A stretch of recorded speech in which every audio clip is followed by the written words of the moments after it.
जानी पहचानी आवाज़ सुनकर नितेश के एकदम जहाँ के तहाँ रुक गए। उसने पीछे घूमकर देखा तो हैरत से उसकी आंखें खुली की खुली रह गई। क्या हुआ नितेश, मुझे यहाँ देखकर हैरानी हो रही है। अच्छा यह बताओ कि तुम मुंबई कब आए।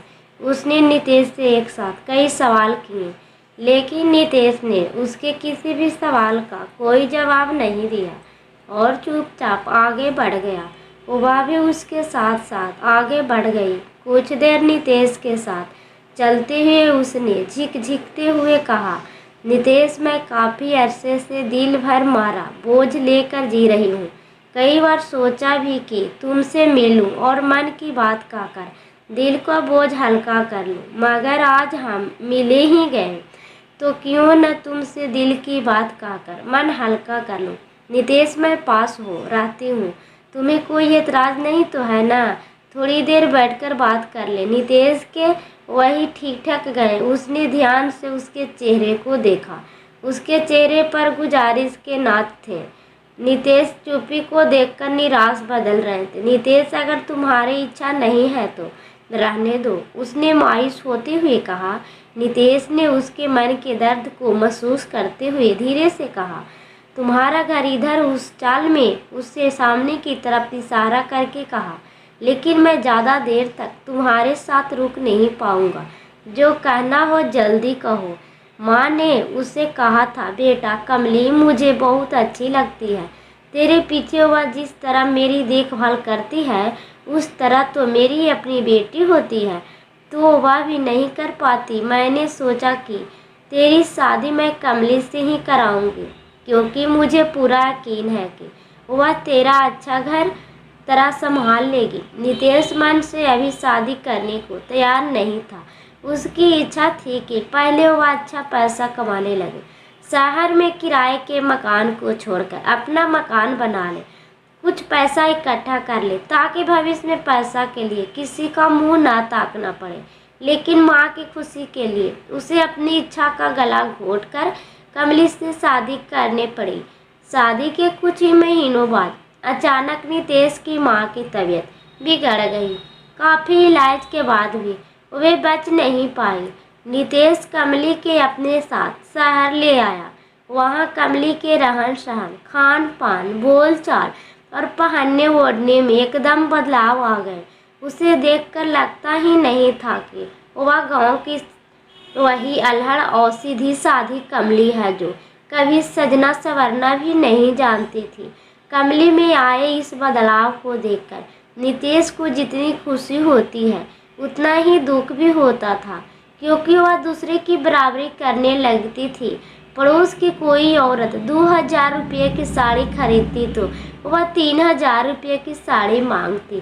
किसी के घर में 10,000 का फ्रिज आता तो वह 15,000 वाले फ्रिज की डिमांड करती। नितेश ने कई बार कमली को समझाया भी दूसरों की बराबरी ना करे, कि हमें अपनी हैसियत है और आमदनी के मुताबिक ही सोचना चाहिए, लेकिन उसके ऊपर कोई असर नहीं हुआ, जिसका नतीजा यह निकला कि वह अपनी इच्छाओं को पूरा करने की खातिर एक ऐसे भंवर जाल में जा फंसे जिसे नितेश कभी सपने में भी नहीं सोचा था। कॉफ़ी पीते समय आकाश ने मुझसे कहा था, भतीजी उस दिन आप वह गुलाबी रंग की साड़ी नहीं खरीद पाई, इसका मुझे आज भी अफसोस है। मेरा तो मन था कि वह साड़ी मैं आपको गिफ्ट कर दूं, लेकिन मैं आपके पति की वजह से ऐसा नहीं कर पाया था। मैंने आकाश से कहा था, छोड़िए आकाश जी, मेरे नसीब में वह साड़ी नहीं थी। आकाश बोला, बात नसीब की नहीं होती है भतीजी, बात होती है प्यार की। काश आप मेरी पत्नी होती तो मैं आपके लिए एक साड़ी तो क्या दुनिया जहान की खुशियाँ लाकर आपके कदमों में डाल देता। सचमुच आपकी हर ख्वाहिश पूरी करता। आकाश की आंखें में अपने लिए इतना प्यार देखकर मैं खुद को रोक नहीं पाई। मैंने कहा था, आकाश सचमुच अगर मैं तुम्हारी पत्नी होती तो तुम मुझसे इतना ही प्यार करते। वह बोला था, भतीजी एक बार आप मेरे प्यार की गहराई नाप कर तो देखिए, आपको खुद पता चल जाएगा कि इस दिल में आपके लिए कितना प्यार है। बस उसी दिन से मैं आकाश के प्यार में डूबती चली गई। नितेश, मैं तो तुम्हें छोड़कर आकाश के पास चली गई थी, लेकिन वह चाहता था कि मैं तुम्हें अंधेरे में न रखकर अपने प्यार के बारे में बता दूं, मगर मैं तुम कुछ भी बताने की हिम्मत नहीं जुटा पा रही थी। इसलिए मुझे शराब का सहारा लेना पड़ा। और तो और वाह कमली, मैं तुमसे यह नहीं कहूँगा कि तुमने मेरे साथ बेवफाई की है, क्योंकि यह सब कहने का कोई फायदा भी नहीं होगा।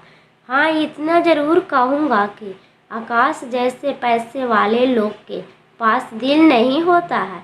वे अपनी दौलत के बल पर तुम जैसी बेवकूफ़ और लालची औरत के जिस्म से तो खेल सकते हैं, लेकिन उन्हें अपनी ज़िंदगी में शामिल नहीं कर सकते हैं। प्लीज़ दोस्तों, हमारी वीडियो लाइक सब्सक्राइब जरूर कीजिएगा। जानी पहचानी आवाज़ सुनकर नितेश के एकदम जहाँ के तहाँ रुक गए। उसने पीछे घूमकर देखा तो हैरत से उसकी आंखें खुली की खुली रह गई। क्या हुआ नितेश, मुझे यहाँ देखकर हैरानी हो रही है। अच्छा यह बताओ कि तुम मुंबई कब आए? उसने नितेश से एक साथ कई सवाल किए, लेकिन नितेश ने उसके किसी भी सवाल का कोई जवाब नहीं दिया और चुपचाप आगे बढ़ गया। वह भी उसके साथ साथ आगे बढ़ गई। कुछ देर नितेश के साथ चलते हुए